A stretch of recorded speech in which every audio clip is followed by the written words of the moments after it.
'Pag nasa ano ka ba, Discord na call, ang naka-volume lang sa'yo, desktop audio since naka-capture niya yun sa Discord or pati yung mic?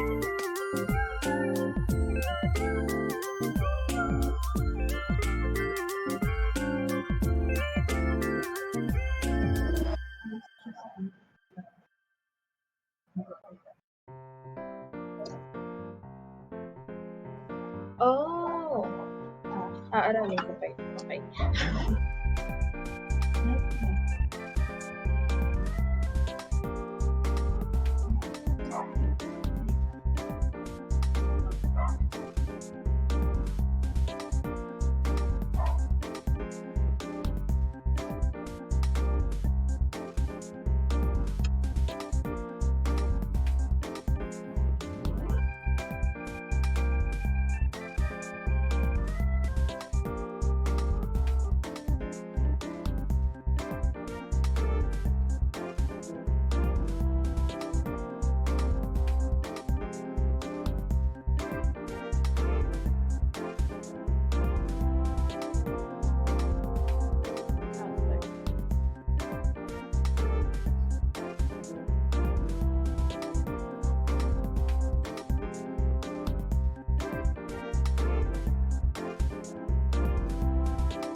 Oh, ikaw yung hinihintay ko, eh. Naghihintay.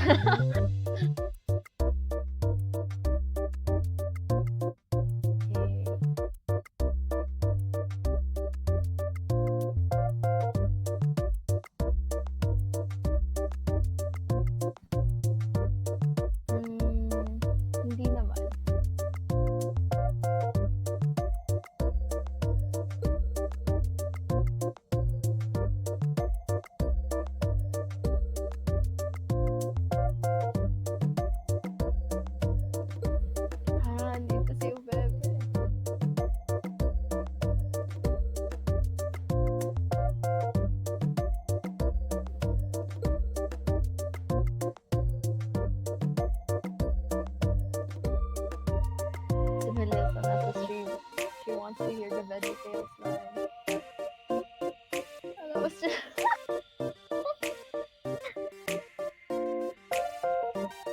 not yet. Ikaw, are we going? Oh my god, may raid.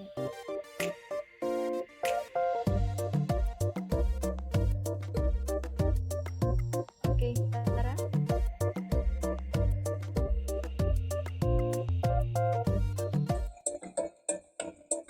Hmm. Wait. Let me just. Wait. This is so scuffed. Oh, this one. Holy. Oh, holy hell. Wait. There we go. Okay. I think we are now. Also live. I am very, very confused, but that's okay. Let me just Wait. lower the volume of this one and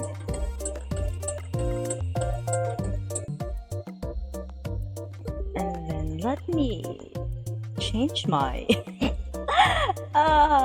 this is so scuffed. Holy hell. Wait. Where is Wait, my my chat is telling me I'm muted. Hello? Am I still muted? Hello? Hi. Hmm. Can you hear me? Hi, hello, can you hear me? I am very, very confused. Hello. My chat as well. Can you hear me? Hi. Welcome to the stream. I think I need to lower my background music just so that everyone can hear us. And let me turn up the volume for my friend over here. This is Telescope. But hi, hello. My name is Bibi Bakunawa, and you are watching this very, very scuffed VeggieTale stream. Hi, chat. Hi, I'm Aya Anagolay from BB's chat and my chat as well. Thank you for those who followed, and thank you, Dark, for the raid. Hello, good evening. I have an Ara redeem, so I guess we have to do that one. Would you like to go first, Aya? We as in. I thought you were supposed to do it because it's in your redeem. Honey, you know how this goes. This is not your first time on my stream. Okay. Let me just... Okay, is my high backs okay na yung volume? Okay na? Hello? Is this working? We are both very, very confused, but that's I okay. am fixing my volume. Oh my god, the redeems are piling. Konti pa? Konti? Okay. Eto, naka-full na siya, guys. Okay, while we are waiting for Aya to figure out her stuff, let me do the redeems first. Oh my god. Wait, my brain... And Emmy, listen to me. Stop whatever the fuck you're doing. Stop fucking simping on the bird, okay? Stop it. I will swat you with, well, not a slipper, but I will swat you with a metal spatula. That's my weapon of choice, by the way. Hello? This is working. And my favorite little alien is here. Hello, Nike. Hello. And I think I'm lagging a little bit. You know what? We actually prepared a script for this, but hello. Let's formally start this stream when Aya's ready. So hi guys, how have you been doing? Thank you for the follow, Magindara. Wait, Magindara? Oh, Angry Bakunawa. Hi, hello. Another Bakunawa. Yeah. Which side of my family are you from? Wait, No, this is not me. What do you mean this isn't you? Like, I think it might be my earphones having the problem picking up my voice, so I'm gonna remove it. I am going to. Hello? Okay, Does this work better? that is definitely worse, Aya. Hold on. Let me just. Oh no. Oh, So we are both experiencing technical difficulties right now. yes. Um, I'm blaming Mercury. yes. Hello, kapatid. Good evening, good evening, good evening. You know Yeah. what? I'm going to. Okay, I think I'm good to go. Okay, you're good to go. So, hi, hello, a lovely Monday evening to every duckling. Tonight, we will be exploring Filipino folk tales while enjoying the process of illustrating one of these tales. Aya, take it Welcome away. to Welcome to Veggie Tales, tales from Aya Anagolai's vegetable garden. Allow us to introduce ourselves. Oh my god, that's the line. Hello there, I'm Aya Anagolay, or Gaia Teresita Corazon Sukitai Anagolay. I'm a hoarder and the goddess of lost things. And I am the hottie with the horns, your internet mom without the firstborn, the fortune telling, moon eating dragon from the West Philippine Sea. My name is Vivi, but you can call me mommy. And I will be Oh your my god. storyteller for tonight. Aya is having a gay panic right now. So I can feel it. It's okay. Aya, when you have gathered your thoughts together before we proceed, would you like to tell us about the sketch that you were making for our audience tonight? Okay, so I actually prepared 1, 2, 3 sketches, and yeah, so I'll be making a few sketches of different scenes. These scenes contain some details that would be often mentioned and are of importance, of course, based from the story we'll read today. Yay! Wonderful, wonderful. So we will be reading from the book Philippine Folk Tales by Mabel Cook Cole, published on 1916. Our first story is Aponi Bolinayan and the Sun. And Aya has made a preliminary sketch. Aya, can you tell us about the specific scene that we have on the screen right now? Actually, this scene is gonna be the first where the two characters are gonna meet each other. So it takes place at the sun or this guy's house. So this is when the girl first saw the house, and then this is when the guy arrives after she's I inside the see. house now. Yeah, you'll know, Okay. guys. All right. Thank you. So I'm excited to see how this sketch will turn out. But before we proceed with the story, let me read to you the preface of this book, and we might discuss it a little later. And maybe a little introduction of the section we are taking this story from. And just as a little historical and contextual background, because, context is key. Context is important when listening to these types of things. Are you ready, Aya? Ready to draw. Okay, and are you ready, my dear ducklings? Hi, Verena. Hello, my love. Welcome to the stream. So, let me just read the preface of this book. Again, we Thank you, are Mikado. reading from um, Philippine Folk Tales by Mabel Cook Cole, published on 1916 by A.C. McClurg and Company, Chicago. This book features 61 folk tales from the Philippines. All right, let's begin with the preface while Aya does her thing. Okay. Yes. From time to time, since the American occupation of the islands, Philippine folktales have appeared in scientific publications, but never, so far as the writer is aware, has there been an attempt to offer to the general public a comprehensive popular collection of this material. It is my earnest hope that this collection of tales will give those who are interested opportunity to learn something from the magic, superstitions, and weird customs of the Filipinos. Because this is written by a foreigner, of course. And it's 1916, so of course they're gonna say we're We're weird. weird. But yeah.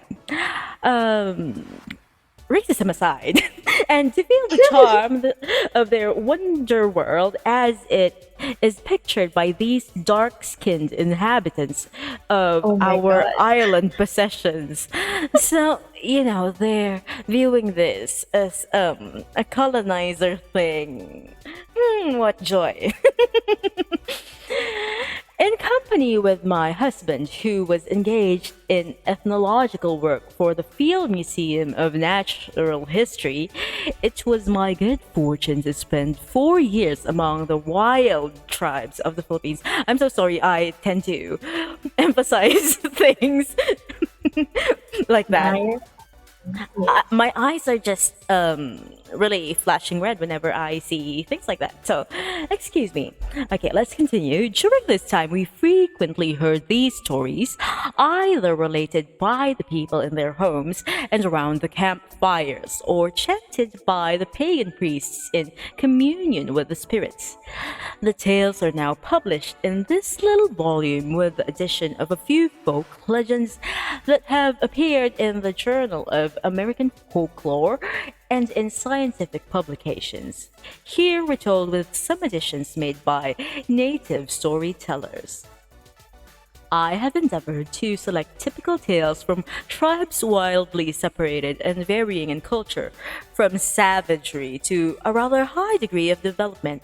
Again, development from a Western standpoint. They were not savages. We were not savages. Hi, Stevie, Stevie. Thanks for the follow.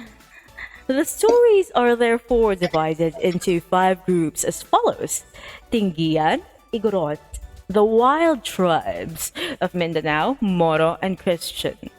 The first 2 groups, Tinggian and Igorot, are from natives who inhabit the rugged mountain region of northwestern Luzon. From time immemorial, they have been zealous headhunters, and the stories teem with references to customs and superstitions connected with their savage practices. Again, take this preface with a grain of salt because this is written by a colonizer. By far, the largest number belong to the Tinggian group. In order to appreciate these tales to the fullest extent, we must understand the point of view of the Tinggian. To him, they embody all the known traditions of the first times of the people who inhabited the earth before the present race appeared, of the ancient heroes and their powers and achievements. In them, he finds an explanation of and reason for many of his present laws and customs. A careful study of the whole body of Indian mythology points to the conclusion that the chief characters of these tales are not celestial beings, but typical, generalized heroes of former ages, whose deeds have been magnified in the telling by many generations of their descendants. I will need to pause there because I forgot to loop my background music. So before we actually continue, what can you say about that? I am just, you know, foreigners really. Back then, they Yeah. really thought Philippines was this kind of uncultured place, and you know how foreigners always view their Mm-hmm, own mm-hmm, status as the standard, because you know they believe they are the best and they own everything. Anyway, I'm Now, just this drunk. is why I really like to know about the context, the time and place, the person who wrote the books, so we would get an insight as to why they said this or that. Because even if this is not a history book, I like to view it in such a way that it's historical because it is written in a time wherein most of our stuff is written by colonizers. And Mm. so the views that we get from the books are from colonizer point of views. So it's not just history books, it's the folk tales and other documentation. It's largely because we didn't really have a common writing system, and even if we did have a writing system back then, its main purpose was to document business dealings and laws and stuff like that. They didn't really put these stories down. Most of the stories were told from an elder to a child, or maybe Mm. like Telling the that, yes. you know. So yeah, it's by word of mouth. And so I would like to caution everybody when listening, I mean reading these books, they might not really represent the accurate stories and traditions and views, because these stories were written down. Even if they were not made by them, they're the ones who documented it, and it will always be tainted by their own biases. That's, and this is also why I prefer to look at accounts from local historians, local researchers. I think I've also said this in my stream that I like the word kasaysayan better than history, because kasaysayan, it's like a shortened version of the whole meaning of it. I'll say this in Filipino because it works better that way. Ang kasaysayan ay mga salaysay na may saysay sa mga Mhm. taong pinagsasalaysayan nito, na sinalaysay ng mga taong nakasaad sa kasaysayan na yon. Which is, history should be written by the people who are, you know, Part who of we it. are, who we are pertaining to. It shouldn't be written from an outside point of view, because they would not have a full view of what exactly is happening. They would have the lens of someone who does not really understand the culture in its totality. So yeah, and folktales is part of our culture and history, because back then we didn't really have historians per se. They have storytellers, and these stories are partly history, because actual stories get passed on and then they become tall tales. They add on to it to make it more exciting, but they have a basis in actual happenings.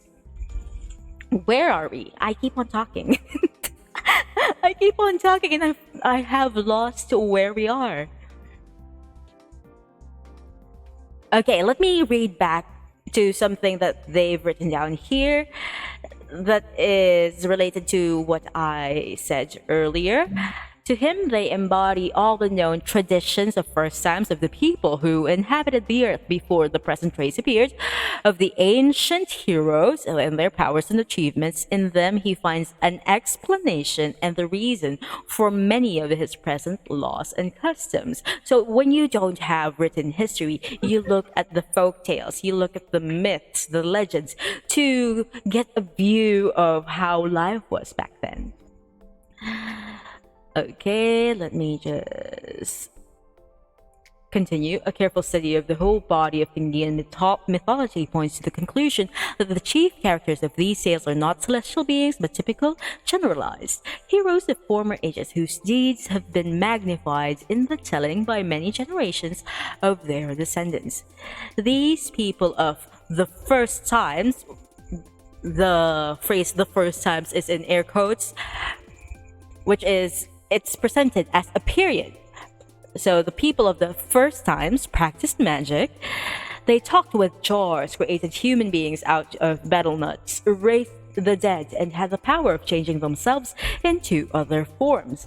This, however, does not seem strange or impossible for the Tingian of today, for even now they talk with jars, perform certain rites to bring sickness and death to their foes, and are warned by omens received through the medium of birds, thunder, and lightning, or the condition of the liver of a slaughtered animal.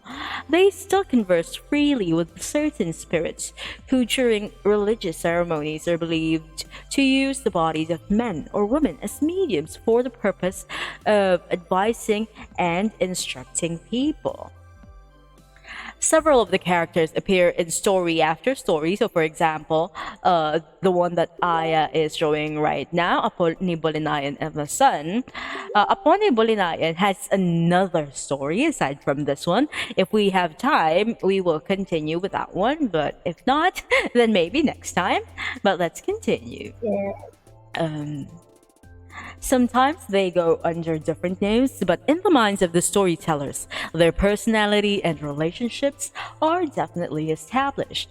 Thus, Iniinit for the first tale becomes Kadyadawan in the second, Aponitolau in the third, fourth, and fifth and sixth, and Ligi in the seventh, Kanag, the son of Aponitolao, and Aponibolinayan in the fifth tale is called Dumalawi. So Aponibolinayan, the main character in the story that we are going to tell tonight, it will also be called Dumalawi.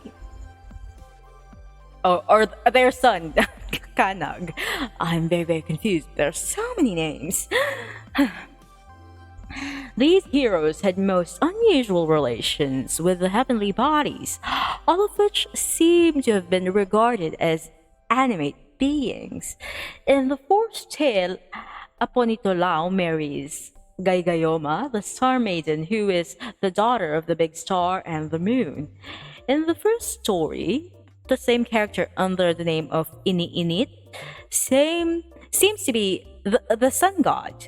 We are told that he is the sun, and again, a round stone which rolls. Thereupon, we might conclude that he is a true solar being. Yet, in the other tales of his collection, and in many more known to the Tingian, he reveals no celestial qualities. Even in the first story, he abandons his place in the sky and goes on to live on earth. In the first 8 stories, we read of many customs of the first times, which differ radically from those of the present. And by of the present, he means 1916. But a careful analysis of all the known lore of this people points to the belief that many of these accounts depict a period when similar customs did exist among the people, or else were practiced by immigrants who generations ago became amalgamated with the Tingian, and those strange customs finally became attributed to the people of the tales. The stories numbered 9 to 16 are of somewhat a different type, and in them, the Tingian finds an explanation of many things, such as how the people learn to plant and to cure diseases, where they secure the valuable jars and beads, and why the moon has spots in its face. All these stories are fully believed. The beads and the jars are considered precious, and the places mentioned are definitely known. While the accounts seem to be of a fairly recent origin, they conflict neither with the fundamental ideas and traditions of the first times, nor with the beliefs of today. Oh, hold on. Hello, hello. Oh, it's Rain. Hi. We are just starting. I am just reading the preface of the book where we are taking the stories from. Let me continue. The third group includes stories from several wild tribes who dwell in the large island of Mindanao. Here are people who work in brass and steel, build good dwellings, and wear hemp clothing elaborately decorated with beads, shell discs, and embroidery, but who still practice many savage customs, including slavery and human sacrifice. If you have been watching my streams, I have already corrected this misconception that the Filipinos back then were savage and had slavery. The slavery that they're referring to is not really slavery per se. It's more of a person owing another person an amount of maybe rice or other types of things, like maybe cows or anything else. And then if they're not yet able to pay, they're going to pay them in terms of labor, and therefore they become an alipin. But it's not the same as, slavery in the Western sense, the classical slavery, where they do bad things to their slaves, like they treat them like cattle. It was not like that. They were treated more as like a Help. family. Yes, household Yes. help as well.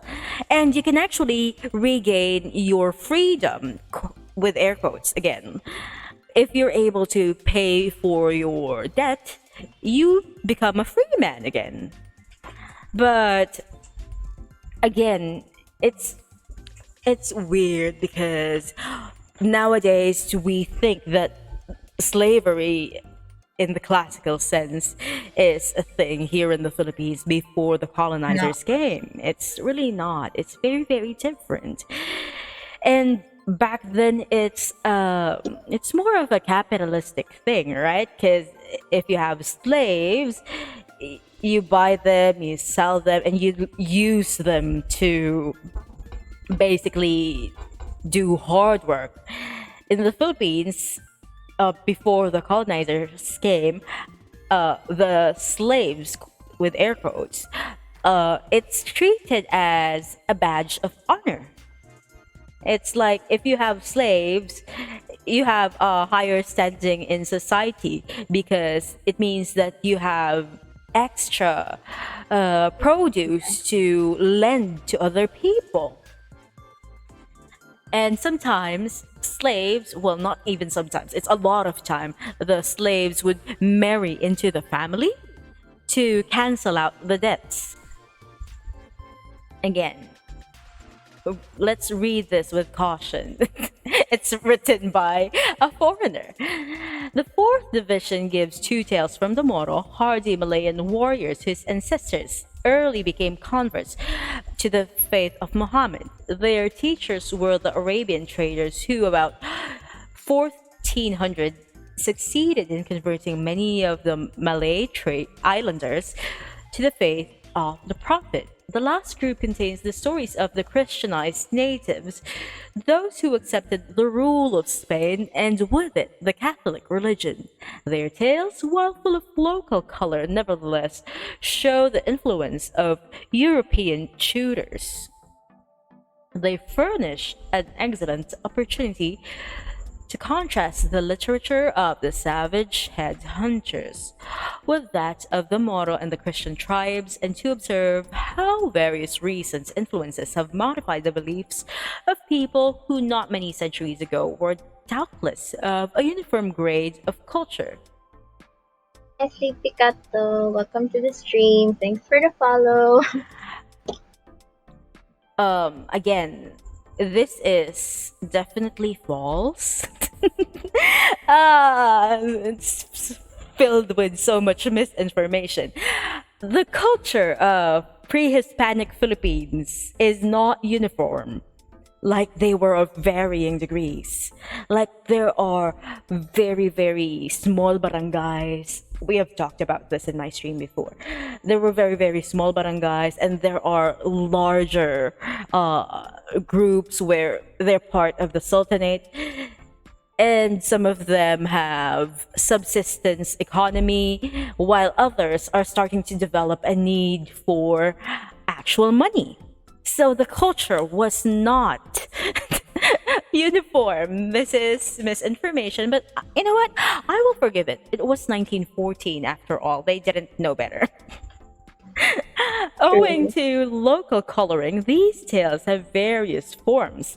Still, we find many incidents which are held in common by all the tribes of archipelago and even by the people of Borneo, Java, Sumatra, and India. Some of these similarities and parallelisms are indicated in the footnotes throughout the book. Okay, that was the preface, and that is the context that we are working with. There will be a lot of cultural inaccuracies, in my opinion. Okay, let's start with Tingian. Here is a little what do you call this, introduction of this section where we are taking the story from. Let me just check the chat. Yeah. How are Okay. you, chat? Yes, how are you, How chat? we doing? And Kaya let pa? us check Aya's sketch. So I Yes. can see there is a nice house over here. I have too many sketches. But alas, let's go. Let's go, let's go, let's go. Let us continue with our introduction. The dim light of stars filtered through the leafy canopy above us, and the shadowy form of our guide once more appeared at my horse's head. It was only for an instant, however, and then we were plunged again into the inky darkness of a tropical jungle. We had planned to reach the distant Tingian village in the late afternoon, but had failed to reckon with the deliberateness of native carriers. It was only by urging our horses that we were able to ford the broad Abra ere the last rays of the sun dropped behind the mountains. And then, in this land of no twilights, night had settled quickly over us. We had made our way up the mountainside through the thick jungle, only to find that the trail, long imperceptible to us, had escaped even the keen eyes of our guide. For several hours we wandered about, lost in the darkness. On and on we went, through narrow paths, steep in places and made rough and dangerous by sharp rocks, as well as those long creepers of the jungle whose thorny fingers are ever ready to seize horse or rider. Occasionally we came out of the forest, only to cross rocky mountain streams, or perhaps it was the same stream that we crossed many times. Our horses, becoming weary and uncertain of foot, grew more and more reluctant to plunge into the dark, swiftly flowing water. I think I should turn off my background music. It doesn't suit the mood. Is that better? Okay, good. Let's continue.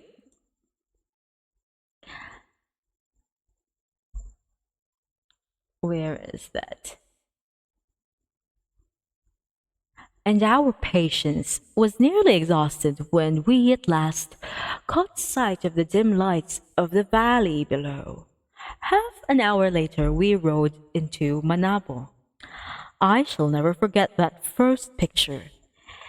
It was a weird spectacle. Coming out of the darkness, we were almost convinced that we had entered a new world. Against the blackness of the night, grass-roofed houses stood outlined in the dim light of a bonfire, and squatting around that fire, unclad save for gay blankets wrapped about their shoulders, were brown-skinned men smoking long pipes, while women bedecked with bright beads were spinning cotton. As they worked in the flickering light, they stretched their distaffs at arm's lengths into the air like witches waving their wands, and with that the elfland picture was complete. In the stillness of the night, a single voice could be heard reciting some tale in a sing-song tone, which was interrupted only when the peals of laughter burst forth from the listeners, or when a scrawny dog rose to bark at an imaginary noise, until the shouts of the men quieted him, and he returned to his bed in the warm ashes. Later, we learned that these were the regular social gatherings of the Tingian, and every night during the dry season, one or more of these bonfires were to be seen in the village. After we had attained to the footing of welcome guests in these circles, we found that a good storyteller was always present. And while the men smoked, the women spun, and the dogs slept, he entertained us with tales of heroes who knew the magic of the battle nut, or with the stories of spirits and their power over the lives of men. The following are some of the tales heard first around the campfire of the distant mountain village. Okay, so how are we doing, Aya?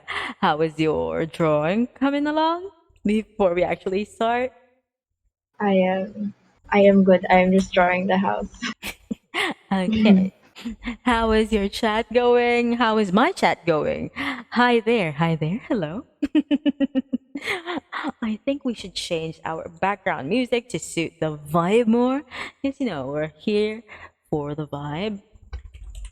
Um, Hello, chat. How are you? I think they're quite enjoying your story. It's very chill.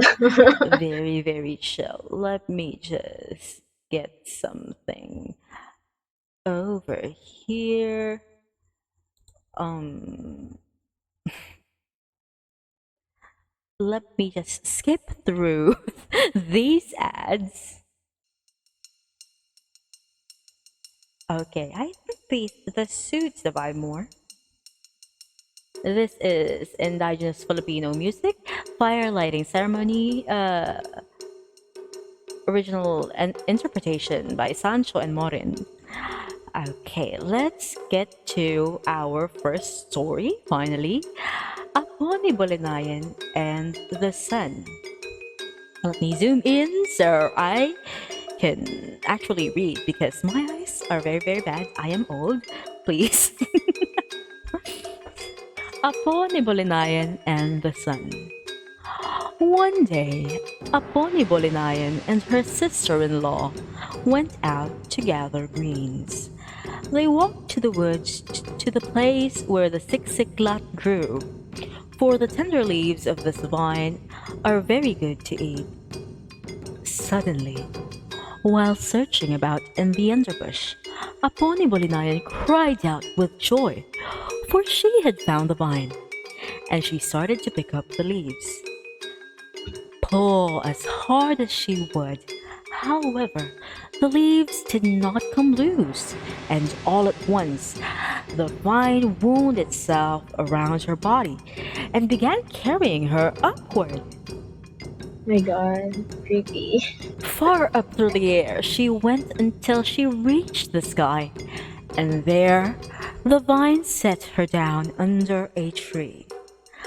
Aponi Bolinayan was so surprised to find herself in the sky that for some time she just sat and looked around, and then, hearing a rooster crow, she arose to see if she could find it. Not far from where she had sat was a beautiful spring surrounded by tall betelnut trees, whose tops were pure gold. Rare beads were the sands of the spring, and the place where the women set their jars when they came to dip water was a large golden plate. As Aponi Bolinayan stood admiring the beauties of the spring, she beheld a small house nearby, and she was filled with fear lest the owner should find her there. She looked about for some means of escape and finally climbed to the top of a betelnut tree and hid. Now, the owner of this house was Iniinit the sun, but he was never at home in the daylight, for it was his duty to shine in the sky and give light to all the world. At the close of day, when the big star took his place in the sky to shine through the night, Iniinit returned to his house, but early the next morning, he was always off again. From her place in the top of the betelnut tree, Aponi Bolinayan saw the sun when he came home at evening time, and again the next morning she saw him leave. When she was sure that he was out of sight, she climbed down and entered his dwelling, for she was very hungry. She cooked rice, and into a pot of boiling water she dropped a stick, which immediately became fish, so that she had all she wished to eat. She was no longer hungry. She lay down on the bed to sleep. Now, late in the afternoon, Iniinit returned from his work and went to fish in the river near his house. And he caught a big fish. While he sat on the bank, cleaning his catch, he happened to look up towards his house and was startled to see that it appeared to be on fire. He hurried home, but when he reached the house, he saw that it was not burning at all, and he entered. On his bed, he beheld what looked like a flame of fire.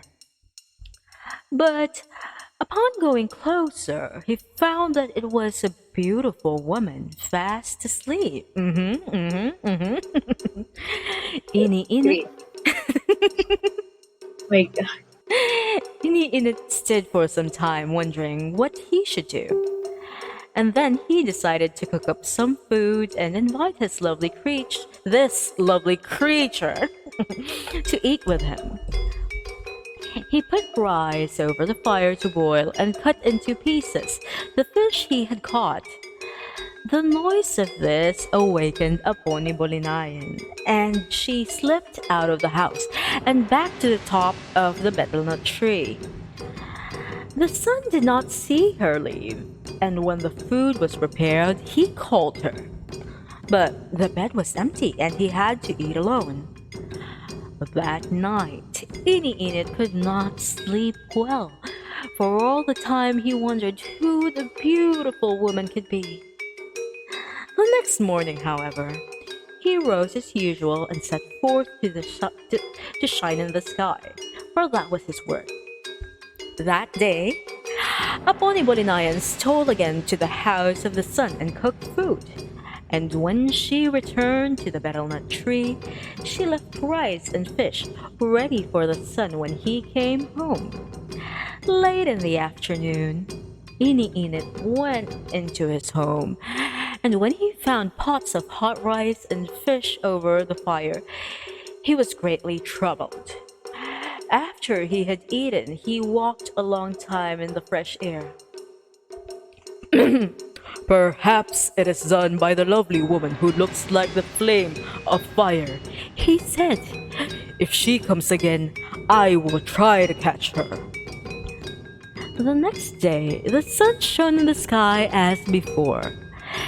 And when the afternoon grew late, he called to the big star to hurry to take his place, for he was impatient to reach home. As he drew near the house, he saw that it again looked as if it was on fire.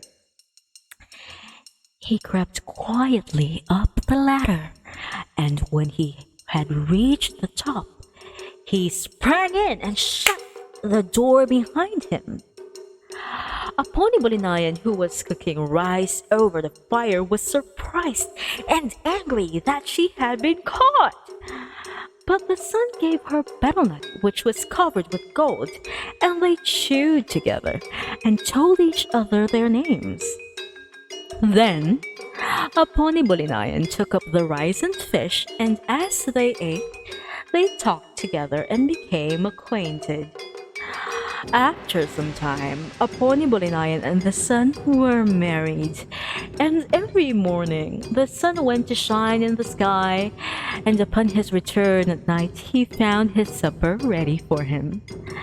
He began to be troubled, however, to know where the food came from, for though he brought home a fine fish every night, Aponi Bolinayan always refused to cook it. One night, he watched her prepare their meal, and he saw that instead of using a nice fish that he had brought, she only dropped a stick into the pot of boiling water. "Why do you try to cook a stick?" asked Iniinit in surprise. "So that we can have fish to eat," answered his wife. if you cook that stick for a month, it will not be soft, said Ini Init. Take this fish that I caught in the net, for it will be good. But Aponi Bolinayan only laughed at him. That's rude. And when they were ready to eat, she took the cover off the pot and there was plenty of nice soft fish. The next night and the next, Aponi Bolinayan cut the stick, and Ini in it became greatly troubled, for he saw that though the stick always supplied them with fish, it never grew smaller. Oh my god, I have been. Oh no, nobody told me my model. My model. That glitch, no one saw that happen. Let me go back to reading. Finally, he asked Aponi Bolinayan again why it was that she cooked the stick instead of the fish he brought.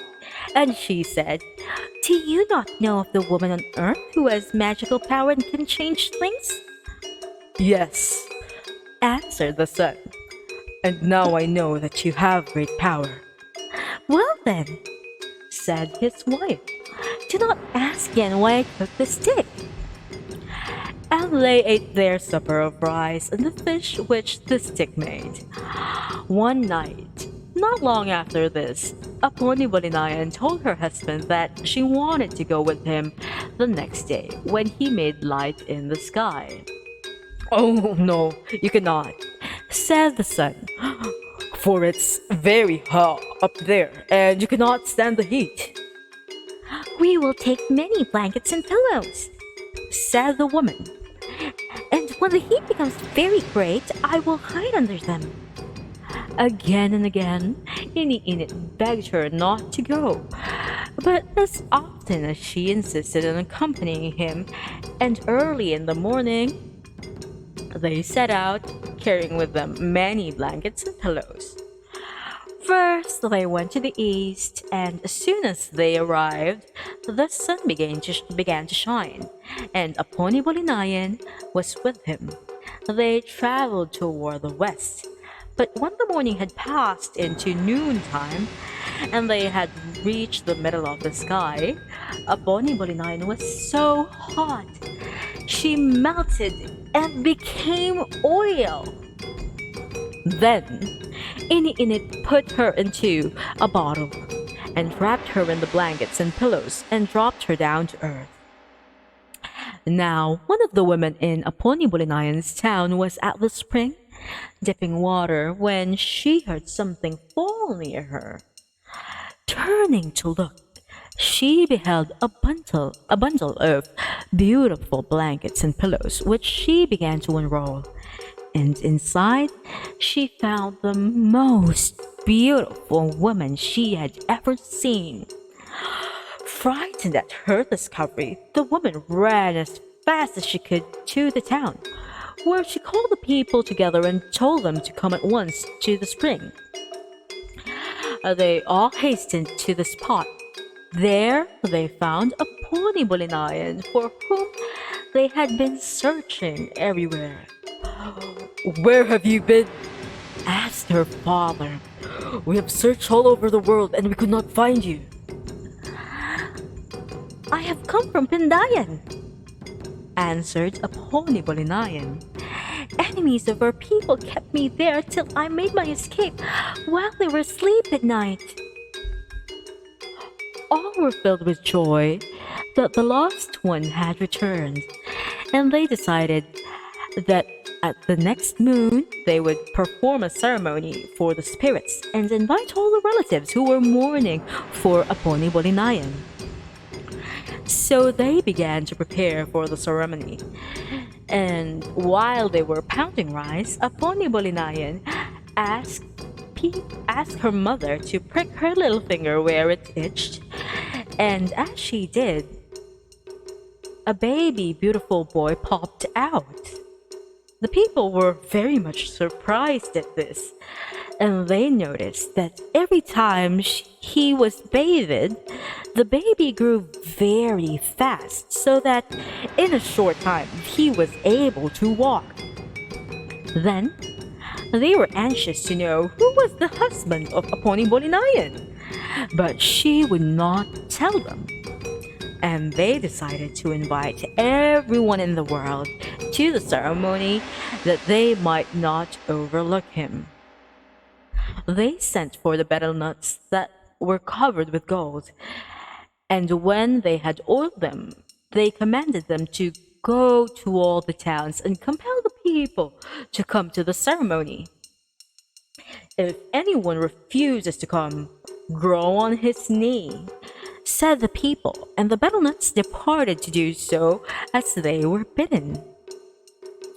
As the guests began to arrive, the people watched carefully for one who might be the husband of Aponi Bolinayan, but none appeared and they were greatly troubled. Finally, they went to the old woman, Alokotan, who was able to talk with the spirits, and begged her to find what town had not been visited by the betel nuts, which had been sent to invite the people. After she had consulted the spirits, the old woman said, "You have invited all the people except any Init who lives up above. You must send a betel nut to summon him. It may be that he is the husband of Aponi Bolinayan, for the six-siklat vine carried her up when she went to gather greens." So a betel nut was called and bidden to summon Ini Init. The betel nut went up to the son who was in his house and said, Good morning, son. I have come to summon you to a ceremony which the father and mother of Aponi Bolinayan are making for the spirits. If you do not want to go, I will grow on your head. "Grow on my head," said the son. "I do not wish to go." So the betel nut jumped upon his head and grew until it became so tall that the son was not able to carry it, and he was in great pain. "Oh, grow on, my pig," begged the son. So the betel nut jumped upon the pig's head and grew, but it was so heavy that the pig could not carry it and squealed all the time. At last, the son saw that he would have to obey the summons, and he said to the betel nut, "Get off of my pig, and I will go."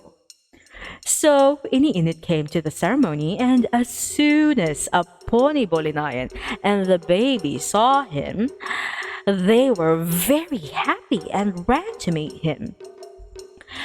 Then the people knew that this was the husband of Aponi Bolinayan, and they waited eagerly for him to come up to them. As he drew near, however, they saw that he did not walk, for he was round. And then they perceived that he was not a man, but a large stone. All her relatives were very angry to find that Aponi Bolinayan had married a stone, and they compelled her to take off her beads and her good clothes, for, they said, she must now dress in old clothes and go again to live with a stone. So Aponi Bolinayan put on the rags that they brought her, and the twin set out with a stone for his home. No sooner had they arrived there, however, than he became a handsome man, and they were very happy. "In one moon," said the son, "we will make a ceremony for the spirits. I will pay your father and mother the price for you." This pleased Aponi Bolinayan so much, and they used magic, so they had many neighbors who came to pound rice for them and to build a large spirit house. And they sent oiled betel nuts to summon their relatives to the ceremony. The father of Aponi Bolinayan did not want to go, but the betel nut threatened to grow on his knee if he did not. So he commanded all the people in the town to wash their hair and their clothes. And when all was ready, they set out. When they reached the town, they were greatly surprised to find that the stone had become a man. And they chewed the magic betel nuts to see who he might be. It was discovered that he was the son of a couple in Aponi Bolinayan's own town, and the people all rejoiced that this couple had found the son whom they thought they had lost. They named him Aponi Tolao, and his parents paid the marriage price for his wife. The spirit house 9 times full of valuable chores. After that, all danced and made merry for 1 moon, and when the people departed from their homes, Iniinit and his wife went with them to live on earth. And that is the story of Aponi Bolinayan and the sun. Okay, let me just lower my background music. How is everyone? Oh, I didn't notice that Urza is here in my chat. Hello, hello, hello. We just finished a story called Aponi Bolinayan and the Sun. And Aya is currently drawing Aponi Bolinayan and their baby and the stone dude. Yeah, don't worry. This won't be the finished illustration. I'll post on Twitter later. Yay. So, can we since we just finished the story, can you show us like the scenes that you have sketched and just a review? Okay, so let's start from the beginning. This is the house. Aponi Bolinayan saw, and this is supposed to be her. And initially, I was gonna paint her with red hair, cause you know how the sun saw her and then went, "Oh, she looks like fire, ayo," and then Ayo? that's it. And that's her. Ayo, yeah, literally. I find their story so cute because I love how they were both not really avoiding each other, but they Mm-hmm. kept missing each other until they finally, they finally decided to, you know what? I'm gonna trap this girl. Okay, and then this is the scenes she first saw. So this was supposed to be the spring, and then these are the trees. Then this is the tiny house. And then if we remove her, this is the sun. Wherein he saw his house and then went like, oh no, it's on fire. That's it. Then if you put these layers together, yay! And then we have third scene, which is the food they always have, which is like fish and some rice, which is very Filipino, by the way. Also, fish is understandable because they live near a spring, so of course they're gonna have fish. Oh, I haven't drawn the stick yet, but I'll put that there later. And then there's this scene, which is supposed to be them talking under a betel nut tree, eating golden betel nuts because they're so cute. See, I haven't line art that because I was too distracted by the fish. So this will be the one I'll be posting later, which I'll finish off stream.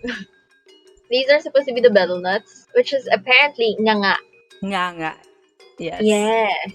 It's And the then red thingy that old people chew, especially when they're in the fields up there in the mountains because it's very, very cold there. And if you chew it, it makes you kind of feel hot. I don't know exactly what is in it, but I'm guessing it's some sort of legal drug.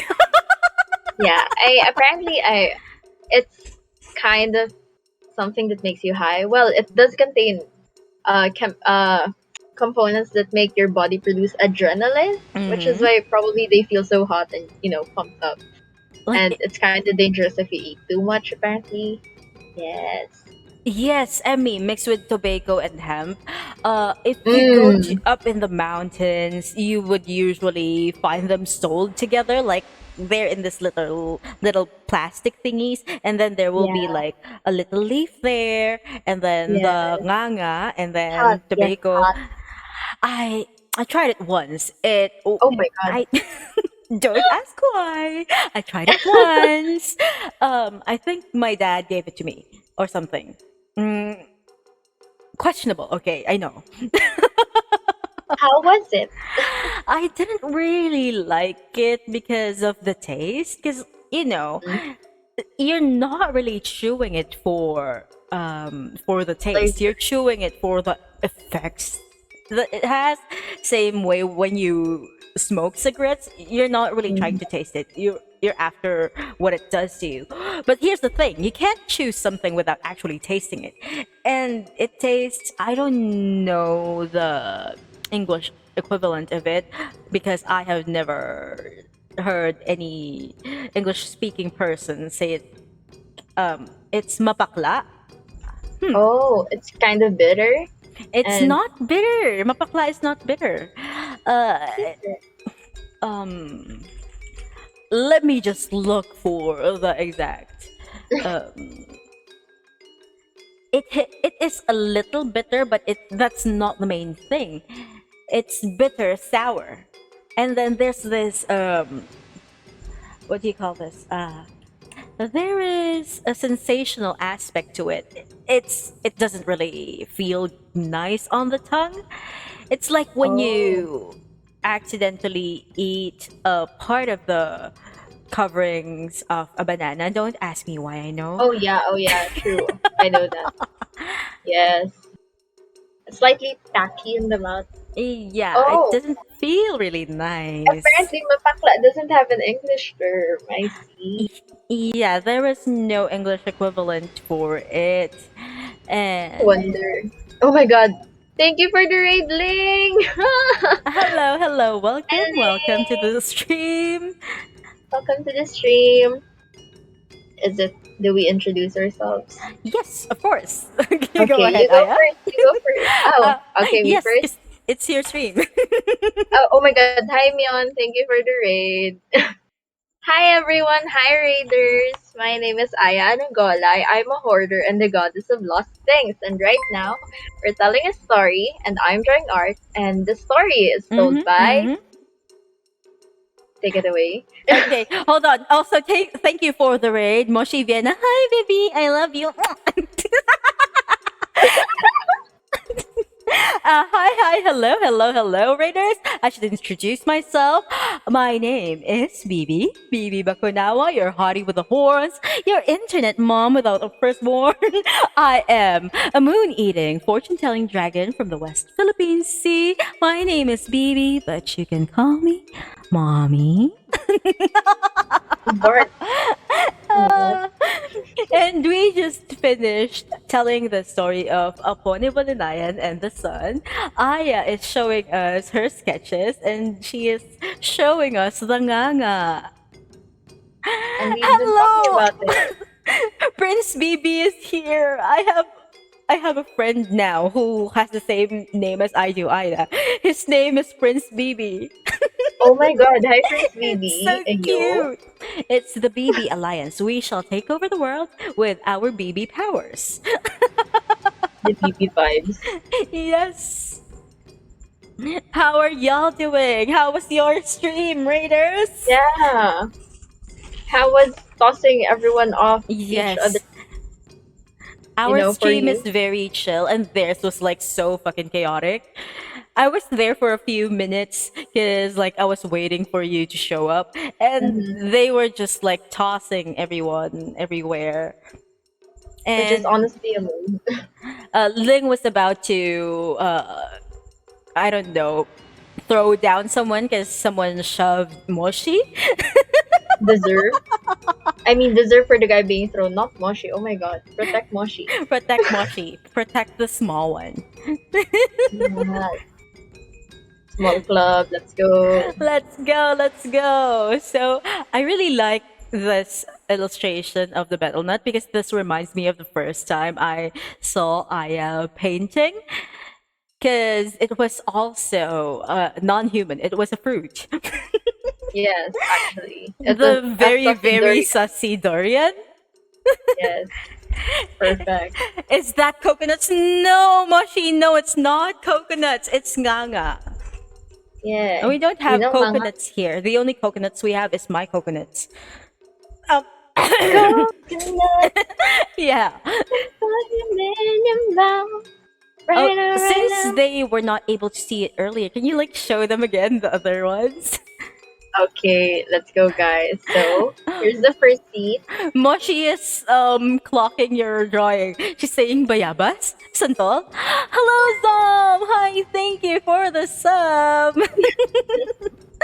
Okay, let's do that again. This is the house of the sun, which is my child, Sharon. Anyway, this is the house, and this is when Aponi Bolinayan, after being Mm-hmm. pulled by this vine from the heavens, she got here, and the first Mm-hmm. things she saw were the spring, the gold plate materials the maidens used to wash their stuff in the spring, Mm-hmm. the tons of trees of betel nuts, and this tiny, tiny house, which, upon seeing it, she was like, oh no, what if the owner sees me? Mm-hmm. And that's why she climbed the betel nut tree and hid there. And then we see this dude, who, upon seeing his own house, was like, oh no, it caught on fire, with fish in his hand because he was hunting fish. Yeah. But then, when he went inside, he saw Aponi Bolinayan and then thought, oh, Ayo, so pretty. Ayo, Ayo? girl. Ayo? Yeah, his house was on fire. It wasn't that his bed was on fire. It just turned out that her hair looked like fire. And she Mm-hmm. was pretty. And he was having a crush. Yes, he was Anyway, simping very, very hard. Yes, yeah, Zom, thank you. Old person solidarity. Hi, hello. yes, yes. And then, anyway, the thing is, when you put these layers together, it's like they're together. Ooh. Ooh, nice. Yes, and then the next scene is gonna be this. This is the bowl of rice. I mean, the pot of The rice. pot, yes. They leave each other and the fish. But then, when it comes to Aponi Bolinayan, her fish comes from sticks because she has magical powers. Wherein that if you put fish inside a pot of boiling water, I Mm-hmm. mean, a stick inside a pot of boiling water, it turns to fish, regardless of how many times you cut the stick. It will turn into fish. So Mm-hmm. yeah, there's that, which caused much confusion for the son because he was like, "Why are you cooking sticks? I give you fish." And then she was like, "Ah ha ha ha, silly boy, I can make fish." Yeah, that's that. Here's the next scene, which is what I'm gonna do properly later.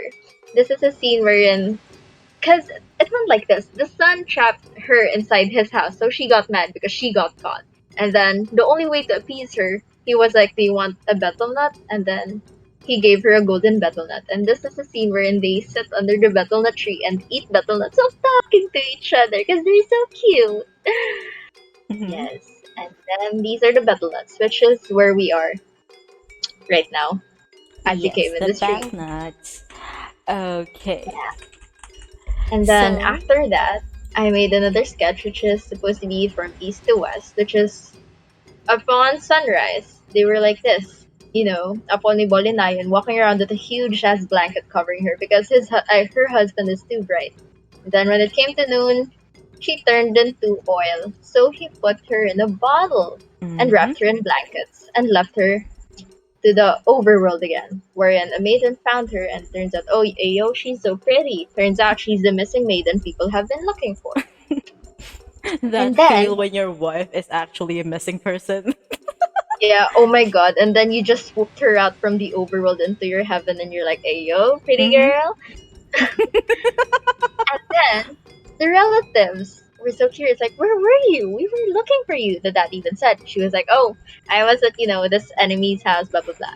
And then, upon her return, they had a party and gave everyone bell nuts, invitations, because they wanted to see. Oh, yeah, yeah, there was that. And there was also this scene wherein she was like, hey, yo, can you cut my finger? I want a baby. And they did. But every time they bathed the baby, he grew up like super fast. And then they were like, oh, who's her husband then? So they sent oiled betel nuts to people and with the command that if they refuse to go, grow on their head. So they couldn't find the son at first, and then until this one person instructed them to, oh, do it again. You forgot to invite this person because he's always so busy with work, blah blah blah. Because he's like light, yeah. And then at first he refused. He said, oh, you can just grow on my head, I guess. And then he was like, oh, I can't do it anymore. Grow on my pig. And then the pig suffered. And he was like, okay, grow back on my head. It was like, okay, get off the pig. I'll just go. And then he went. However, when the people saw him, he wasn't actually human. He was a stone. And the relatives got so mad because they were like, what the heck? You were gonna marry someone and it's just some stone around thingy?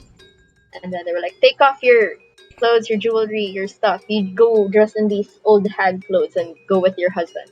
And that's what they did. That's what she did. So she left with him and went back to their home in the skies. And then after they went to the sky, he became a handsome dude again. They were happy, and then they made a spirit house and then invited everyone once again. And then they Mm-hmm. actually saw, oh, he's not actually a stone, he's hot. Yeah. And they lived happily ever after. Yay! It was just so weird though. Because, like, Bessie, why are you lying? Bessie, why are you so shady? Aponi Bolinayan, excuse me, who raised you? Right? That They was were like, so weird. mm-hmm. Like, Oh, why did you Mino have is to? in my chat. Hi, Bestie. Oh, Mino sent hearts in my chat. Mino is so nice to me today. What's wrong? Um, Mino, what's going on? Are you okay, Bessie? Mino, pakigalaw ng baso. One No. thing that struck me with this tale is how it's kind of similar. Well, the theme is different, but there is an element that is similar to Biag ni Lamang, which is a baby that's born and quickly becomes You an know, grew adult. up.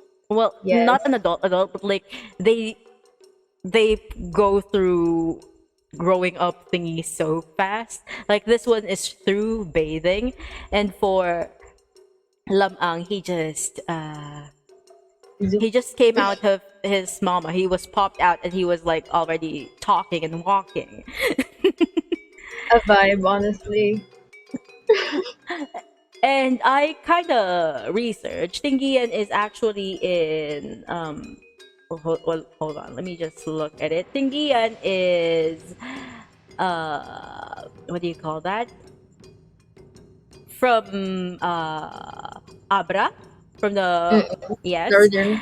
And so it kind of makes sense that the themes are similar because Biag ni Lamang is an Ilocano tale, and from Abra to Vegan, it's less than 2 hours. So they would share a little similarity in terms of themes and things that they believe in. So yeah, that was the story of Aponi Bolinayan and the Sun. Would you like to continue with the next Aponi Bolinayan story while Let's you go. continue that one? Okay, Yeah, this is a sure. different story, but it's still about Aponi Bolinayan, the most beautiful girl in the world. Apparently, according to the stories. All right, let us begin. Oh no, let me just I keep on forgetting that my keybind for my this model specifically is the same as the one that I use for some other things. So I keep on going back to being a regular Tifa with horns. But yeah, that is a good reminder to just show you that this is originally a Tifa model by a person named Kevin. They're on Twitter. They have a Patreon. If you subscribe to their Patreon, you can also download this model, but it is a customizable model, and I look much, much better this way. Thank you for the stretch. Let me just. Um, Speaking of models, my model is currently being Rig. it's not being rigged yet, but it's being prepared for rigging.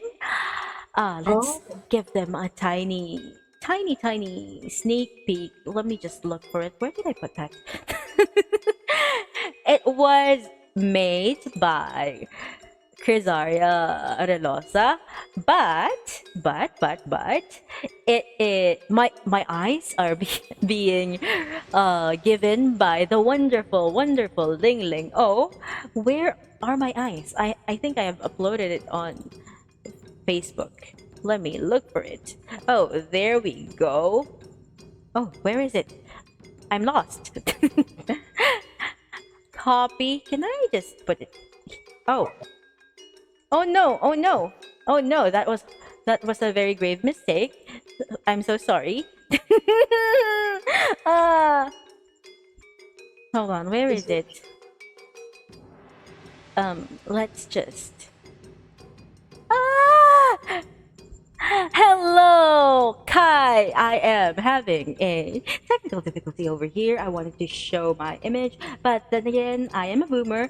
Let me just save it. On Anya. hello chat. I hope you're having fun there. I'll I just keep hope trying. everyone is having fun while looking at Aya paint the scenes, and I am just going to show this to you. Hold on, let me put it here. Is it showing up? There it is. It's probably not high definition yet, but yes, here are my eyes. Just the eyes. It's not done yet. Um, yeah. Hello. These are my pretty eyes given by Ling Ling O. And let's put it back because that's just a preview. It's not yet done. And very soon we will be rigging it and you will see me in my true form. Because although I really like this, you know, Tifa model because I have these eyes really suit me. It would be better for you to see me in my real form because I would love to share to you the process of how I came up with the design and the symbolisms in it. Because, Mm. yeah, Because I Lord, yeah. yes, it has lore. It's not just designed to, look good. It's designed to actually mean something, and it's very important to me because, as you already know, I am a nerd. I'm not a nerd. Okay. Nerd. I just love history and culture, especially of our people. So, yeah, let us now proceed with our next story about Apo ni Bolinayan. And that's just the title of this one. Earlier, it was Apo ni Bolinayan and the Sun. Now it's just Apo ni Bolinayan. Now, let's go. The most beautiful girl in all the world was Apo ni Bolinayan of Nalpangan.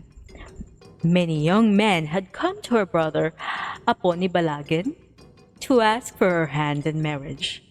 But he had refused them all, for he awaited one who possessed great power.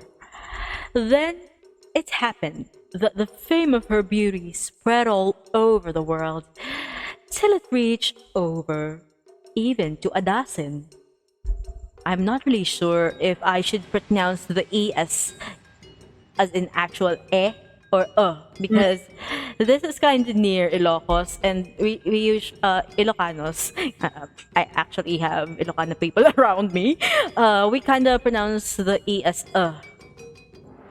So, but for the benefit of the doubt, I'm just gonna pronounce it with the generic E, Adasan. And in that place lived a man of great powers named Gawigawan. Sorry, my Ilocano side comes out. Okay, let's just use that. Gawigawan. Now, Gawigawan, who was a handsome man, we're talking of a different man, it's not the son anymore, Mhm.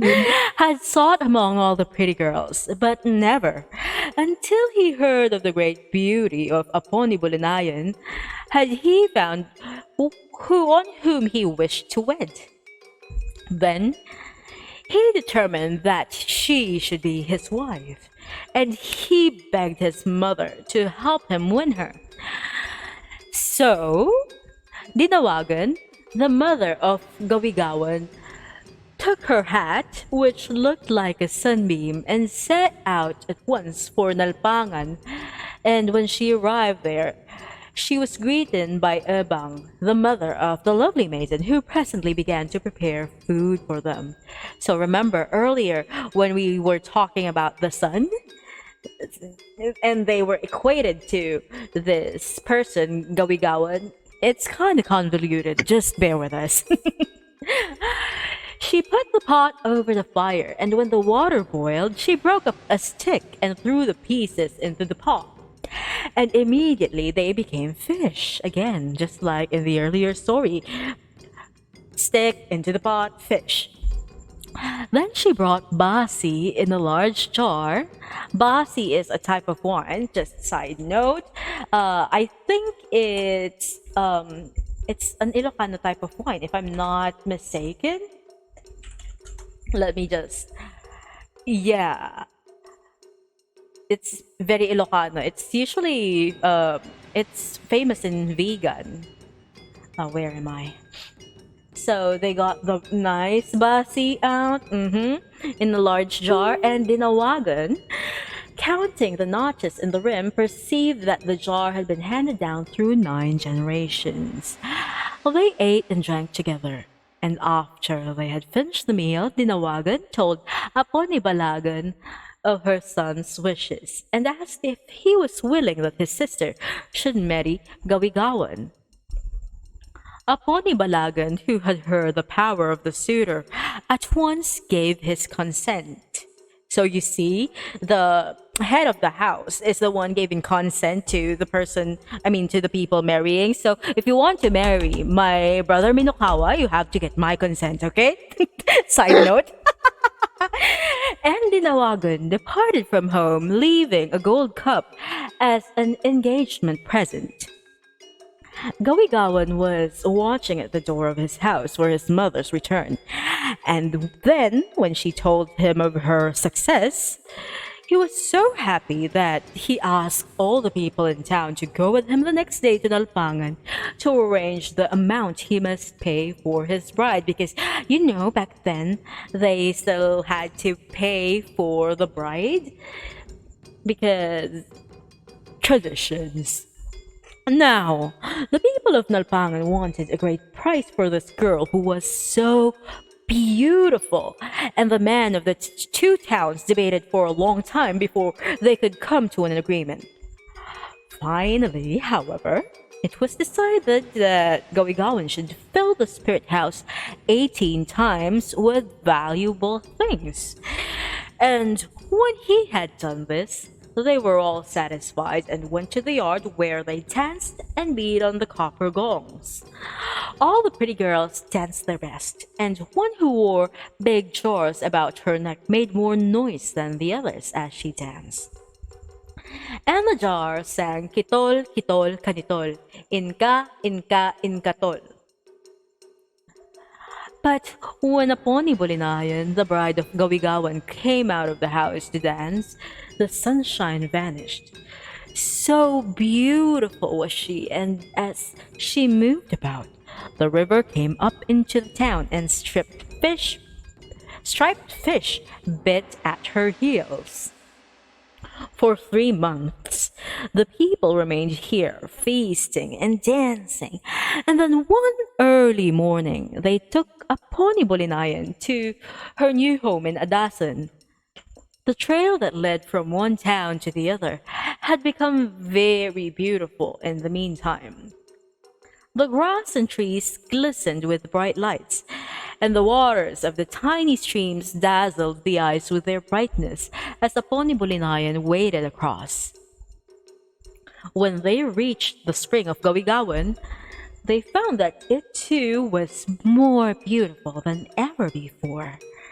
Each grain of sand had become a bead, and the place where the women set their jars when they came to dip water had become a big dish. Then said Aponi Balagan to his people, "Go tell Gawigawan to bring an old man, for I want to make a spring for Aponi Bolinayan." So an old man was brought, and Aponi Balagan cut off his head and put it in the ground. and sparkling water bubbled up. The Oh my body god. he made into a tree to shade his sister when she came to dip water, and the drops of blood as they touched the ground were changed into valuable beads. Even the path from the spring to the house was covered with big plates, and everything was made beautiful for Aponi Bolinayan. Now, during all this time, Aponi Bolinayan had kept her face covered so that she had never seen her husband.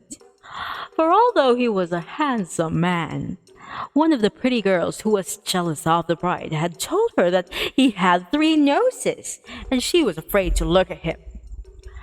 After her people had all returned to their homes, she grew very unhappy. And when her mother in law commanded her to cook, she had to feel her way around, for she would not uncover her face. Finally, she became so sad that she determined to run away. One night, when all were asleep, she used her magical power and changed herself into oil. Then she slid through the bamboo floor and made her escape without anyone seeing her. On and on she went until she came to the middle of the jungle, and then she met a wild rooster who asked her where she was going. "I'm running away from my husband," replied Aponi Bolinayan, "for he has three noses and I do not want to live with him." "Oh?" said the rooster. "Some crazy person must have told you that." "Do not believe it. Gowigawan is a handsome man, for I have often seen him when he comes here to snare chickens." But Aponi Bolinayan paid no heed to the rooster, and she went on until she reached a big tree where perched a monkey, and he also asked where she was going. "I'm running away from my husband," answered the girl, "for he has three noses and I do not want to live with him." Oh, do not believe that," said the monkey. "Someone who told you that must have wanted to marry him herself, for he is a handsome man." Still, Aponi Bolinayan went on until she came to the ocean, and then, as she could go no further, she sat down to rest. As she sat there pondering what she would do, a carabao came along, and thinking that she would ride a while, she climbed up on its back. No sooner had she done so than the animal plunged into the water and swam with her until they reached the other side of the great ocean. There they came to a large orange tree, and the carabao told her to eat some of the luscious fruit while he fed on the grass nearby. As soon as he had left her, however, he ran straight to his master, Kadayaw-dawan, and told him of the beautiful girl. Kadayaw-dawan was very much interested and quickly combed his hair and oiled it, put on his striped coat and belt, and went to the carabao to the orange tree. Aponi Bolinayan, looking down from her place in the tree, was surprised to see a man coming with her friend, the carabao. But as they drew near, she began talking with him, and soon they became acquainted. Before long, Kadayaw-dawan had persuaded the girl to become his wife, and he took her to his home. From that time, every night, his house looked as if it was on fire because of the beauty of his bride. After they had been married for some time, Kadayaw-dawan and Aponi Bolinayan decided to make a ceremony for the spirits. So they called the magic betel nuts and oiled them and said to them, "Go to all the towns and invite our relatives to come to the ceremony, which we shall make. If they do not want to come, then grow on their knees until they are willing to attend." And so the betel nuts started in different directions, and one went in to Aponi Balagan in Nalpangan and said, "Kadayaw-dawan is making a ceremony for the spirits, and I have come to summon you to attend." "We cannot go," said Aponibalagan, "for we are searching for my sister who was lost." "You must come," said the battlement, "or I shall grow on your knee." "Grow on my pig," said Aponibalagan. So the battlement went onto the pig's back and drew into a tall tree, and it became so heavy that the pig could not carry it, but squealed all the time. Then Aponibalagan, seeing that he must obey, said to the battlement, "Get off my pig, and we will go." The battlement got off the pig's back, and the people started for the ceremony. When they reached the river, Gawigawan was there waiting to cross, for the magic nuts had forced him to go also. Then Kadayadawan, seeing them, sent more battle nuts to the river, and the people were carried across by the nuts. As soon as they reached the town, and dancing began, and while Gawigawan was dancing with Aponi Bulanayan, and he seized her and put her in his belt. Kadayadawan, who saw this, was so angry that he threw his spear and killed Gawigawan. Then Aponi Bulanayan escaped and ran into the house, and her husband brought the victim back to life and asked him why he had seized the wife of his host. Gawigawan explained that she was his wife who had been lost, and the people were very much surprised, for they had not recognized her at first. You would think with how beautiful they described Apolni Bulinayan, everyone would recognize her, but apparently not. Then all the people discussed what should be done to bring peace between the two men. It was finally decided that Kadayadawan must pay both Aponi Balagan and Gawigawan the price that was first demanded for the beautiful girl. After this was done, all were happy, and the guardian spirit of Kadayadawan gave them a golden house in which to live. And that is the second story of Aponi Bolinayan. Okay, let me just go back to Aya. What is up with our drawing? They are now cutely talking because at least the sun doesn't have three noses. I mean, it was a lie, sure, but there really were many similarities between these stories. Mm-hmm. With the betel nut, the stickfish. In my humble opinion, I think it's kind of like, how fanfics are like, oh, let's make a use of these two characters or this one character. Oh. I think it's that way with these stories. Like, how, oh, I don't like the ending of this story, and she doesn't deserve this or that. Let me write my own version. I think it's kind of like that. And the reason why there are different stories with the same characters, but like a different version. Different pairs, yeah. And everything is canon, is that none of it is actually written. It just spread from one person to another. So, the version that you have heard might be the version of a different person. It's just very, very interesting. Like, if you put it into today's culture of fandoms, like, imagine. Imagine seeing the same AU, but we gave her a happy ending. Yeah, but I'm seeing it as like, imagine, let's take a series that everyone would know. Let's take Ang probinsyano. Charot. Provinciano, oh no! Oh no! I was gonna say Twilight, because as much as a lot of people hate it, I would rather choose it than to talk about the other series that I... True. I know you're thinking of 50 Shades of Grey. Yeah. I was not thinking about that. I was thinking of a different... it's the Harry Potter stories. I don't. Right. I refuse to talk about it anymore due to, the writer being a transphobe.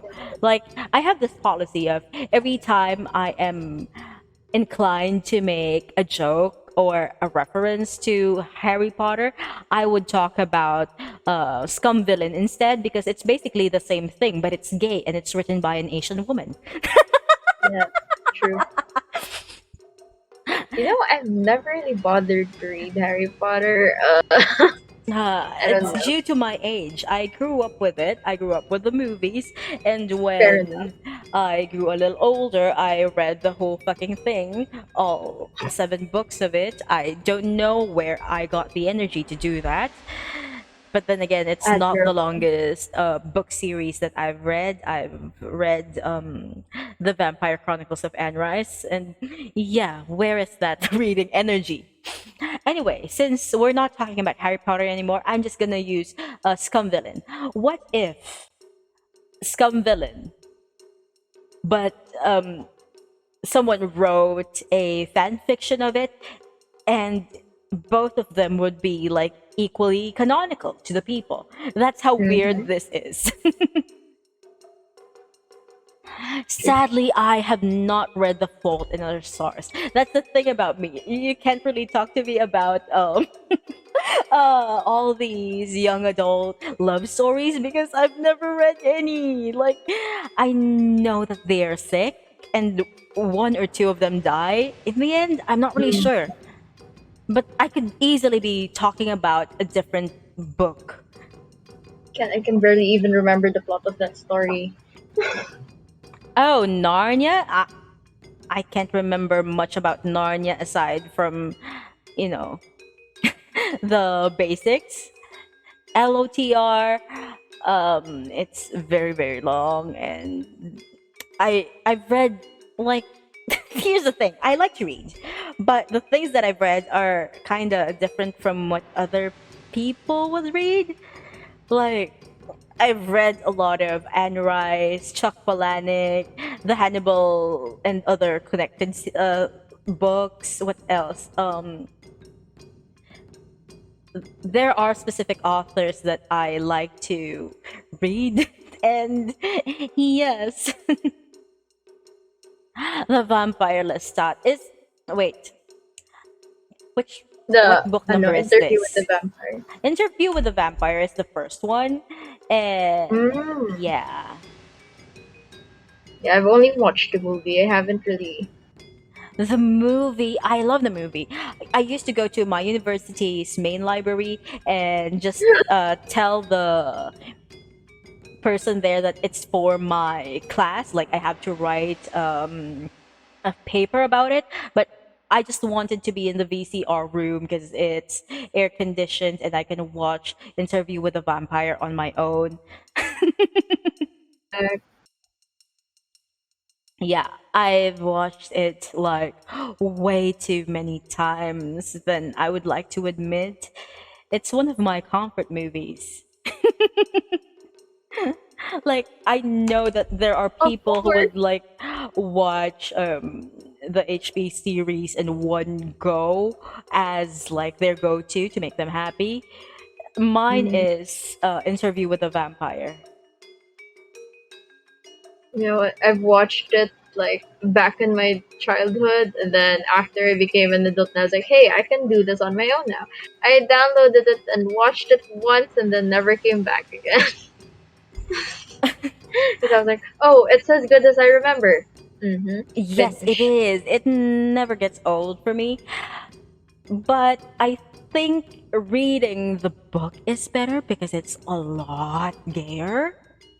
Oh, oh yeah, I could feel that from the movie It's itself, but way gayer. yeah, Um, Lestat is like a very chaotic pansexual.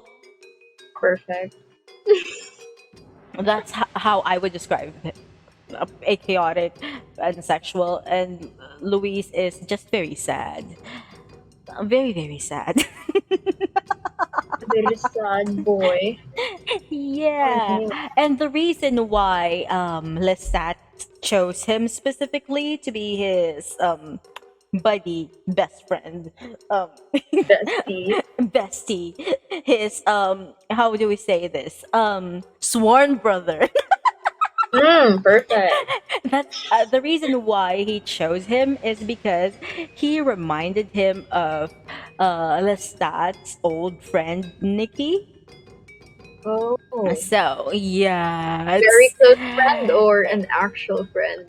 I forgot if they did anything, but you can sense that. Yeah. Fair enough. These Mhm. people. Yeah, let's And like, just hello, adopting a child together. together. Like he literally turned Claudia into one of them because he He thought knew, that, Louise would stay with him because of her.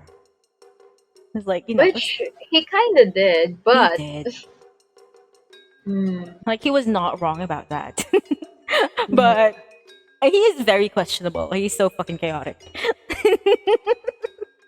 Yeah, I can remember the ending distinctly in my head. Like it's playing in my head as we speak right now, and I just, Oh, how oh, can you oh, look so oh. dead but look so cute at the same time? Oh, That's you different. want a very, very gay Vampire Chronicles Hmm. lore that's actually Yeah, canonically gay, gay, gay. Um, yeah, Antonio Banderas. yes. So Puss Antonio in Boots. Banderas, whose character is Armand, he's not supposed to look like that. First of all, first of fucking Oh, all, he's not supposed to be um, a man in his mid 30s or yeah. whatever with dark hair and weird accent. He's supposed to look like a fucking twink with red Mhm. curly hair. He's supposed to look like a Botticelli angel painting, Oh, like no. like a literal twink, a pretty boy. And I'm not really mad that they chose him because he's one of my favorites when I was a child. But that is not book accurate, and it's important that it's book accurate because that's his whole shtick. He was turned into a vampire by this old white haired dude, and the reason why he is trying to go after Louise is because he has attachment issues, and like basically he just wants someone to stay with him, to love him. Relatable. And like I think at one point, if I'm not mistaken, he goes after the reporter dude, Daniel. It's been a Mm-hmm. long time since I read this. Because like Daniel is very into Molov. I forgot his name. Oh my god. He was very into becoming a vampire. So like he's like, you want to be a vampire? I can do that. And I have Mm-hmm. attachment issues. I need someone to be with me. He didn't say that, but like that's me taking words out of his mouth. He's my favorite. He's my favorite. You know my type. Yeah, I know. You know my Unfortunately, type. so, but I know. Like, oh my god, it all fucking makes sense now. Oh my god, everything makes sense. That's why I liked him. Oh no. Baby Bapanawa shows her type. Yes, that is my type. A pretty street rat, a pretty gay street rat, um, With with attachment with issues. attachment issues. It all comes down to this. Oh no. Oh, what is that redeem? Hold on. Wait, Oh, who redeemed? me panicking because I do not know what's going on in my Oh yeah, I haven't checked Ayo. Type. sorry, Back. Oh. I Oh, you know what I remembered? You did an RR redeem, right? yes. I escaped that redeem. It's fine. It's fine. Let me just check my redeems while it's loading. It's taking a while. Okay, it was Mm. Zom. Oh, Zom, you Zom. are a Zom, very, Zom, Zom, very Zom. good duckling. Ah, wow. Sure, buddy. Sure, buddy. You he said that he Uh, misclicked the redeem. Okay, oh, I will believe really? that. As someone who says that as an excuse, I don't believe you. I'm Aya pressing has F for already doubt. used that excuse before. Yeah. I'm so sorry, bud. I got here first. Do not cite the ancient text to me. I was there when it was written. I You are talking to a bark bark. know. I think you claimed the same thing that he did. Am I right? Yes. Yes. Mm-hmm. Yes. Is that a thing? Like everyone who clicks that redeem is It's making gonna be up like, oh, I excuses? did it on accident. Yeah, I guess so. It would make sense. Hmm. Sussy. Um, Very, very sussy. please, please do not shame us. We are but weak. Cursed emoji combo. What is this? Oh no. You know what a curse? Ara ara. Allah, why would I ara ara? We have no redeems for that. We don't even have any redeems. Why would I Oh, do an ara ara? when Aya does get her affiliate status, let's bully Yeah, her and I'm like into super close. putting Ara Ara into it. Yeah, you bet. I'm gonna put ara ara. I'm gonna use that. I don't even sound as good as Bibi and Melissa, but you bet. You best bet. Like honestly, I used to do that way too many times back in like face to face, and I had classmates. I was like, doing that awa awa thing, and they like it. That's all I'm gonna say. They like it. Zom, you don't need to explain yourself, honey. That's more self incriminating. Oh no! Don't incriminate yourself to the Bakunawa. That's She can something see that through Aya your life. does a lot. Self incrimination through over explaining things. She can see through your lies, bestie. It's fine. You don't have to say anything else. Yes. Just run. Run for your life. Why run? I mean, it's there because you can claim it. You just have to own up to it when you do claim it. Time to be sneaky sneaky when you claim it. Yes, of course. Oh. Is this line art? Oh, it's this blue. Oh, Isai is here. Hi, bestie. Hi, Isai. Isa! Welcome to the Hi, chat. welcome. We just finished reading two stories, Greetings. and Aya is drawing some scenes in that story. I love It's, you too, baby. we're just hanging out. And I see that you have seen my eyes in my post. I will be sending you like the full image later after the stream so you can see it. I'm very, very excited. And yeah, Yeah. yeah. Yeah. How have you been? Were you streaming or? Oh, Bucks is also here. Hi, hi, hi. Yeah. The best mod back. Oh no! What is this emote back?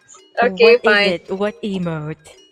He went, that emote that's turning around and leaving, the pepper frog. Oh no.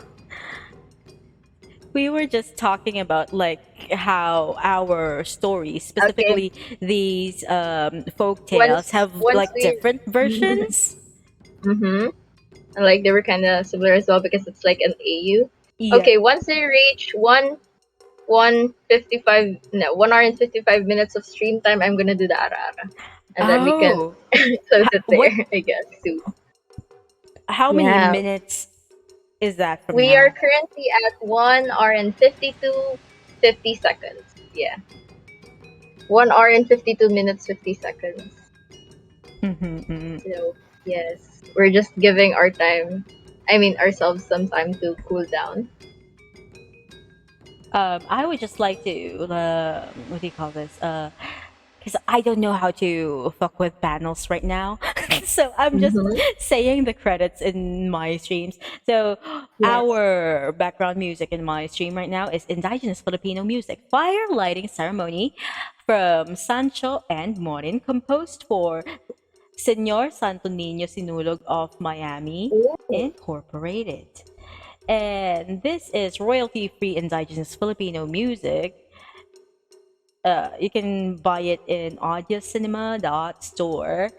But once I do have the mental capacity for it, I will be making my own background music for that, let's sounds go.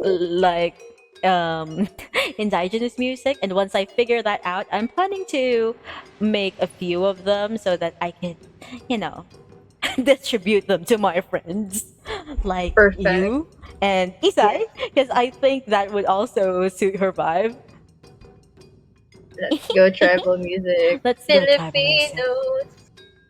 Because When I we say we found like really OPM, we like tribal. yeah, I found really interesting VST plugins that are very, very indigenous Filipino sounding, mostly because they're from Malaysian and Indonesian instruments. And you know Oh how yeah. we kind of share past with them, Ancestry. ancestry. So that would be very, very nice. Vax gonna redeem ara-ara. Yan na. 5, 4. Let's go. Where is it? Ara-ara. That's it. Don't clip it. That's it. Someone clip that, please. Yes, thank you. Thank you. Thank you. So, like, okay, I'm gonna do that as well, and then I'm gonna finish this off stream. I'm just blocking the colors. So, credits. The music I use is from this website called Dova S Japanese. The title is I forgot. I'll just post it in the credits. Itabi mo ako na you can die. No, Vax, don't die. Okay, and then the tablet and table PNG I use are from online transparent because I haven't made one for myself yet. And the model, the credits, the panel stuff are all credit to me. Thank you, me. You're welcome, me. That's it. Oh my god. Nagdrift. Ero, what? Ero, nani? BB, are you there? I am here. Um, I'm just looking at my VTuber mama's message. It's Nice. adorable. Do you want to see a preview of it? Because I've been commissioning my assets from them, and Mino will make a guest appearance in one of my items. Oh, nice. I will show it to you later off Okay. stream. For everyone else, they will have to Wait. wait for it. Wait for it Yeah. until I'm using it. So hold on. How many we've been streaming for almost 2 hours now. Okay, we Um, can end it if you'd like. yeah, so that we can still wake up for tomorrow. But before we actually end our stream, is there any announcement that you would like to make? A schedule? Because I sure have not published my schedule yet. Oh, I won't stream on tomorrow, but on Wednesday I might stream Valorant. I'm still gonna confirm the time, guys. And it will also be no, Vax, why did you clip the ara ara? Okay, moving on. On Wednesday I think Ling is gonna stream the Lechong. Yeah. We can all go to her When's the channel. Lechonk stream? I think on Wednesday. She said Okay. they were gonna stream for like 2 hours in the morning. Yeah, so check I it see, out I on see. Ling Ling O's channel. Wait, I'm gonna type in the command for that. Yeah, Mm-hmm, hi mm-hmm. Dominator! Welcome to the stream. And on yeah, that's it, Valo. Also tomorrow, I just said I won't stream, but a friend of mine might stream, so he's Jin Ginky, and if I do end up playing Valorant with them, I might be on that stream as well. So do check them out. And that's it. That's What it. about you? Okay. Do you have plans? I have a schedule for tomorrow. Turns out I do have a Nice. schedule for tomorrow, 9 a.m. if I do wake up. I will be reading the sixth chapter of the book that we have been reading before. Where is that? Let me just find it. I am very, very confused. Okay, here's the book title: The Philippines, A Past Revisited by Renato Constantino. We're now at chapter 4. If I'm able to do 2 chapters of it, we will do so. And Yeah. then on Wednesday, I will be in the Lechonk stream for, Ling, because Yeah. we're always there. And on Thursday, hold on, let me just think about my Thursday, because it's written here that it's my free day, but I don't, yeah, Thursday is my free day. And then on Friday, I will Mm-hmm. be playing Gris. And then for the weekend, I have not really scheduled my streams yet because I have a backlog of games that I don't know when I bought them. I don't know Oh, when I downloaded them. I I might have it was your done subconscious.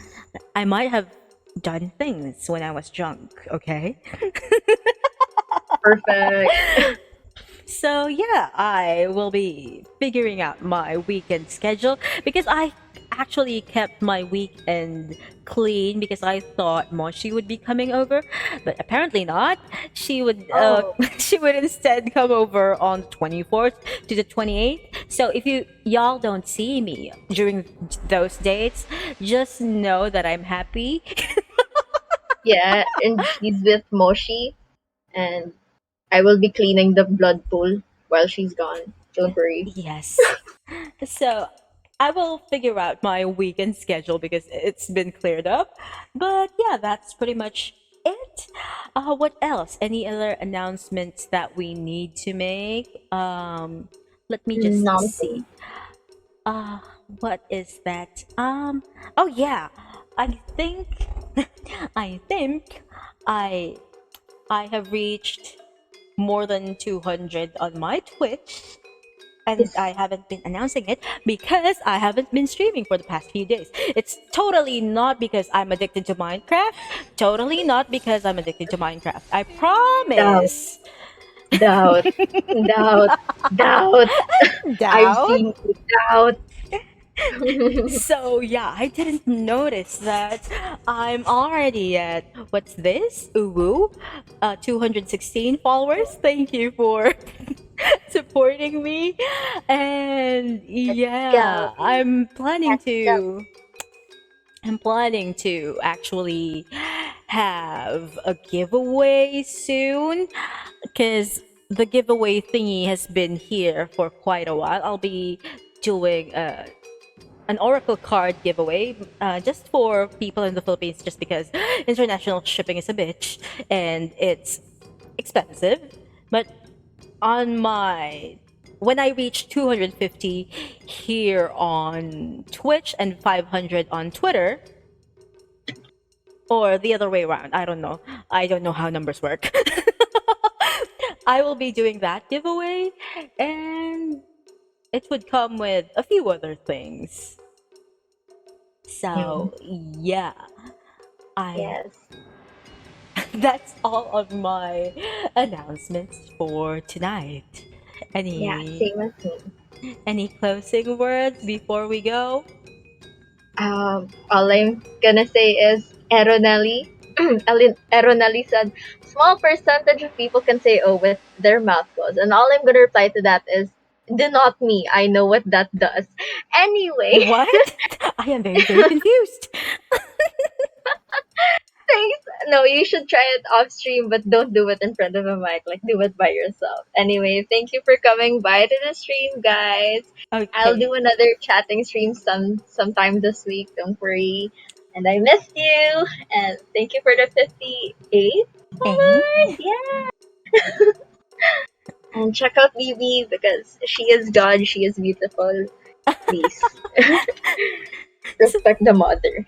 the And mother. that's Yes, it I'm for the me. mother of the group. So if anyone wants to date Aya, you have better prepared all of the requirements to valid IDs, your ITR for the past year, a photocopy of all of your business permits and land deeds, titles, and yes.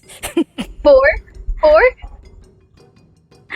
For for background check, I can't marry you off to a broke person. Oh my god. Yeah. Yeah, don't worry. If any no, I'm not gonna say that, but I might as well. If anyone of you wants to marry me, I can make sticks into food as well. Don't worry. But you have to ask Bibi. Yes, consent is key, and you have to get Yeah. mother's consent or else. Oh my god, Max, no. What is this? Why? Why? Why?